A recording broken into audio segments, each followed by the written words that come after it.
Balcony में बैठी अंशिका सामने पार्क में खेलते बच्चों को देख रही थी। शाम के समय पार्क में अच्छी रौनक रहा करती। करीब हफ्ता पहले ही इस सोसाइटी में शिफ्ट हुई थी। देखने में खूबसूरत, स्लिम और स्वभाव से संजीदा। आज शाम ऑफिस से लौटी तो देखा लेटर बॉक्स में एक लेटर पड़ा था। हाथ की लिखावट से एड्रेस उसके फ्लैट का ही था, किंतु किसी रोहन का सानिया के नाम। ओह, शायद किसी ने गलत एड्रेस पे भेज दिया। करीब 4 दिन बाद फिर से वैसा ही एक और लेटर सानिया के नाम देखा तो सामने वाली आंटी को पूछा। आंटी बोली, पहले कुछ लड़कियां रहती तो थीं, किंतु कोई सानिया नाम से हो ये याद नहीं। कहाँ गई ये भी नहीं मालूम। कुछ दिन और गुजरे, एक बार फिर से वैसा ही लेटर पलट कर देखा तो कोई स्टैम्प भी ना थी। तो कोई खुद आके छोड़ जाता है।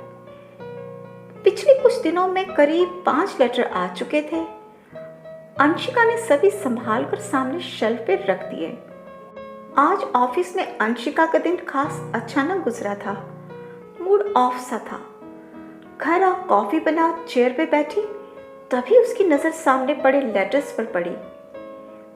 जाने क्या सोच उसने ऊपर रखा लेटर उठाया और पढ़ने लगी। लेटर खोलते ही चारों तरफ भीनी भीनी सी खुशबू फैल गई। आज के जमाने में भी कोई खुशबू से भरा लेटर, वो भी हाथ से, लिख सकता है क्या? Very strange. बहुत खूबसूरत लिखावट, हर शब्द में सिंसेरिटी और कॉन्फिडेंस झलक रहा था। वो जानता था क्या कह रहा है। एक बहुत ही अच्छे दिल का इंसान ही ऐसा लेटर लिख सकता है। हर वाक्य में सच्चाई छुपी थी। अंशिका लेटर की खूबसूरती में खो सी गई। पल भर को सब भूल गई। जाने क्या मन में आया, पिछले सारे लेटर्स पढ़ डाले। हर लेटर में वही खुशबू, और हर लेटर में रोहन ने सानिया की खूबसूरती की प्रशंसा बहुत सुंदर शब्दों से की थी। शब्दों के चयन और वाक्यों से लिखने वाले का ऊंचा कैरेक्टर और बढ़िया सोच साफ दिख रही थी। बहुत डिसेंट शब्दों में फ्रेंडशिप के लिए प्रपोज भी किया था। आखिरी 3 लेटर्स में अपने प्रपोजल का जवाब भी मांगा था। आज के जमाने में भी कोई किसी लड़की के लिए इतना सिंसियर हो सकता है क्या? विश्वास नहीं होता। लिखने वाले के शब्दों की खूबसूरती और सिंसेरिटी पे दिल सा आ गया था उसका। बिन देखे ही वो उसकी फैन हो चुकी थी। जिसके शब्दों में इतनी सच्चाई और खूबसूरती छुपी हो, वो खुद कैसा होगा? कौन डालता है लेटर देखने को? एक दिन ऑफिस से जल्दी घर आ गई। कॉफी बना बालकनी में बैठी तो नजर लेटर बॉक्स के पास खड़े एक हैंडसम युवक पे पड़ी। उसकी स्मार्ट पर्सनैलिटी से वो काफी प्रभावित सी थी। युवक ने लेटर डाला और साथ ही खड़ी बाइक पे सवार हो चला गया। अब हर रोज ऑफिस से थोड़ा जल्दी घर आती और चुपके से लेटर डालते हुए देखती। वो हर 3-4 दिन में आता, लेटर छोड़ बिना इधर उधर देखे निकल जाता।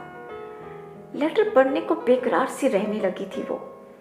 कभी 2 दिन ज्यादा हो जाते तो परेशान सी हो जाती। मन में एक गिल्ट भी थी। क्यों वो किसी की अमानत को इस नजर से देख रही? किंतु दिल पे उसका जोर ही ना चलता। ना चाहते हुए भी उसके ख्यालों में रहती। दिन रात उसका चेहरा उसकी आंखों के सामने घूमता। आखिर एक दिन सारा किस्सा अपनी बेस्ट फ्रेंड नेहा को सुनाया। पता नहीं प्यार है या कुछ और, किंतु अब उसे देखे बिना और उसके लेटर्स पढ़े बिना अधूरापन सा लगता है।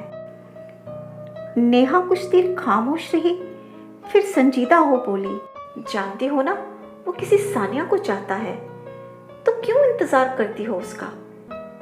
ना वो तुम्हारा है और ना ही उसके लेटर्स तुम्हारे लिए। खत्म करो ये किस्सा। और मैं तो कहती हूँ, अब अगले लेटर्स आए तो उन्हें बिना पढ़े फाड़ देना। फाड़ दूं? मैं ऐसा नहीं कर सकती। अरे एक बार करके तो देख।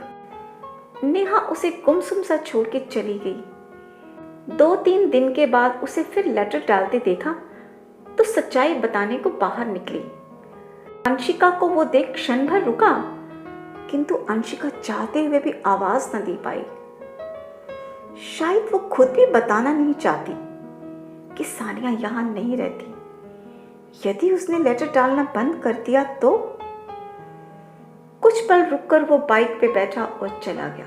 बालकनी में खड़े हो लेटर खोला, किंतु खोलते ही नेहा की बात याद आई। दिल पर पत्थर रख सोचा कि बिना पढ़े ही फाड़ दूं, किंतु चाहकर भी ऐसा न कर पाई। कितना मुश्किल है ये फैसला करना। एक गहरी सांस ले बिना पढ़े लेटर बंद किया, पुराने सारे इकट्ठे किए और अलमारी की सबसे ऊपरली शेल्फ पे संभाल के रख दिए।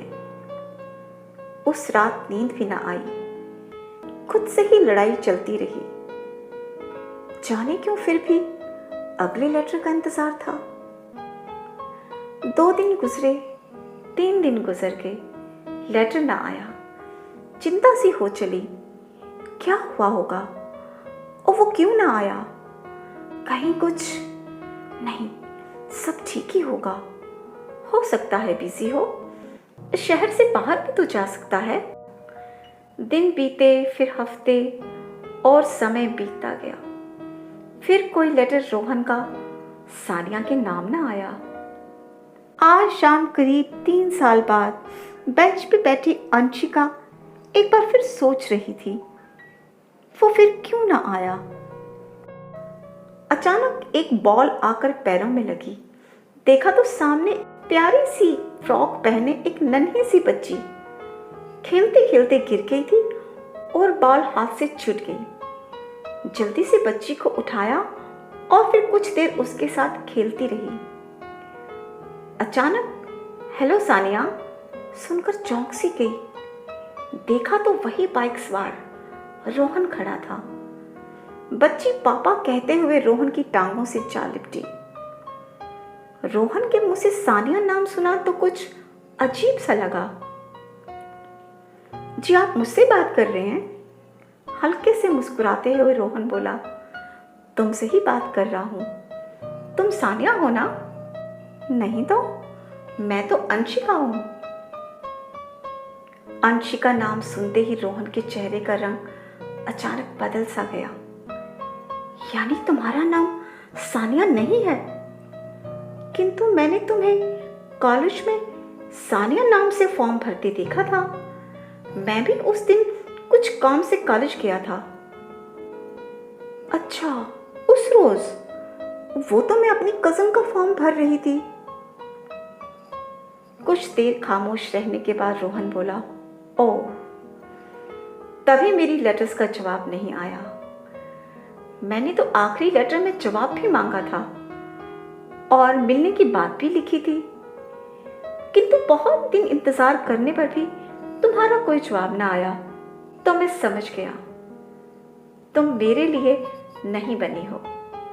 खैर, अब इन बातों का कोई मतलब नहीं। इतना कह वो मुड़ा और बेटी का हाथ पकड़ पार्क के गेट से बाहर निकल गया। अंशिका पत्थर की मूरत बन काफी दूर तक उसे जाते देखती रही। घर वापस आ कांपते हाथों वो आखिरी लेटर खोला। डियर सानिया, आज मैं तुम्हें आखिरी लेटर लिख रहा हूं। काफी समय से तुम्हारे उत्तर का इंतजार करता रहा, परंतु तुमने एक का भी ना दिया। मन में शक सा था, कहीं लेटर्स किसी और के हाथ तो नहीं पड़ रहे, परंतु आखिरी 2 लेटर्स तुमने खुद उठाए तो मैंने सोचा शायद अब जवाब मिलेगा, पर ऐसा ना हुआ।